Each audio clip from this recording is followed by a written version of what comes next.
Zach Polanski took over leadership of the Green Party in September last year, and, in his 5 months of leading, he has announced several fiscal and social policies that may be detrimental to Britain. Before we start on those, let's look at Mr Polanski's past experience. Before entering politics, it's alleged that he briefly worked on Harley Street, where he would offer 90-minute hypnosis sessions where he is alleged to have claimed to be able to enlarge the size of women's chests. Quite the claim, but quite the price, at over £220 for a session, according to an interview with LBC. The same interview where, when asked about it, he states, quote, "I've never believed that doesn't represent my work," end quote. This statement begs the question of why he was doing it in the first place. Why was Mr Polanski offering to sell a service that he knew would not work?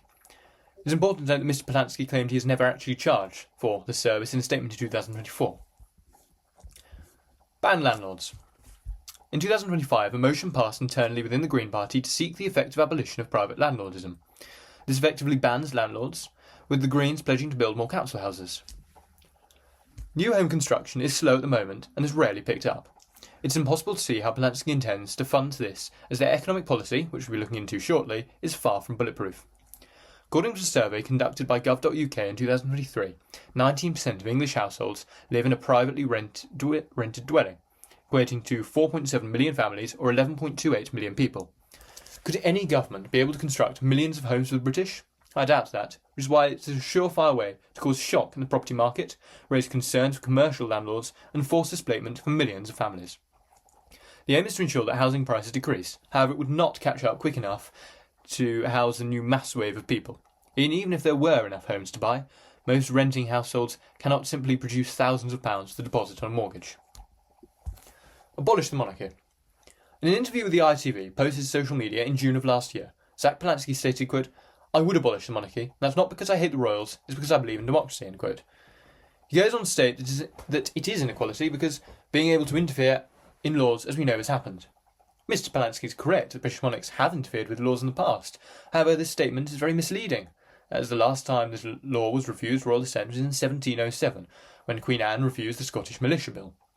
In the modern age, royal assent is automatic, meaning that the king has no involvement in politics nor for the weekly audiences with the Prime Minister. Furthermore, abolishing the monarchy would cost the British taxpayer billions of pounds.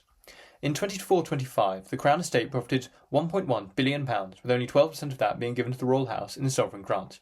It is not a direct debit from the Treasury's tax income, as many people believe. On top of this, it is estimated that every year, the British monarchy generates up to £2.5 billion annually for the British economy, and is fiscally profitable. How does the Green Party expect to fill the inevitable gap created? Remember that they must also build 4.7 million homes. When affordable housing was built in London in 2021, they averaged a cost of just over £41,000 each, according to an article by the BBC. Multiply these figures brings us to a total cost of an astonishing £192.7 billion. Granted, that would be split up over several years, however it simply shows how unfeasible the Green Party's pledges are. Wealth tax.